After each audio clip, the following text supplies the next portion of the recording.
Ce pourrait être le pire bilan en une seule journée depuis le début du conflit syrien. Au moins 400 civils auraient été enlevés par le groupe État islamique hier dans la ville syrienne de Deir ez-Zor.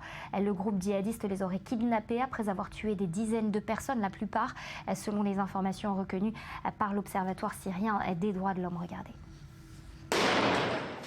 Un bilan effroyable d'au moins 135 morts et près de 400 civils capturés, hommes, femmes et enfants. Samedi, l'organisation de l'État islamique a mené sa plus violente attaque contre la ville de Deir ez-Zor, dans l'est de la Syrie.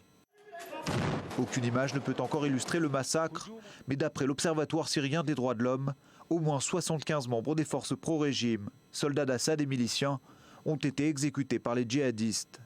Leurs proches auraient également été assassinés. La télévision d'État syrienne a très vite relayé la nouvelle, avançant même un chiffre de 300 civils tués dans la banlieue de Deir ez-Zor. Les otages auraient été emmenés dans des zones de la province sous contrôle de l'État islamique. Cette offensive, menée à l'aide d'une dizaine de kamikazes, permet désormais à Daesh de contrôler près de 60% de cette localité, située à 450 km de Damas et largement peuplée de sunnites. L'armée syrienne y stationne près de 3000 hommes, notamment autour de l'aéroport militaire.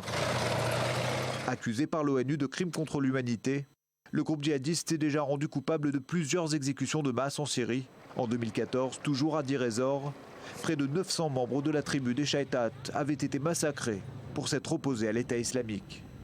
Alors voilà, 400 personnes, le chiffre est éloquent, Ali. Daesh en perte de pouvoir ou pas, est-ce que c'est une façon de montrer les dents ou est-ce que c'est une façon finalement de tenter le tout pour l'organisation de l'État islamique? C'est les deux, Nathalie. Deir ez-Zor, elle a un poids stratégique puisqu'elle est pas loin de la frontière avec l'Irak et on sait que l'État islamique a perdu pas mal de territoire et du sol dans cette partie frontalière très stratégique pour l'organisation, la partie qui connecte les deux capitales du califat. Ceux qui ont été massacrés, ceux qui ont été kidnappés et enlevés sont des sunnites, donc ce qui prouve que Daesh, quand il est désespéré, il n'hésite pas même à porter atteinte à la population sunnite. C'est un moyen de dire à la communauté internationale, surtout aux Syriens et à l'armée syrienne et à l'armée irakienne, si vous tentez de pénétrer dans les zones qui nous restent, ça va être le sort de la population. C'est un moyen de faire pression sur les armées irakiennes et syriennes. Merci beaucoup Ali pour cet éclairage.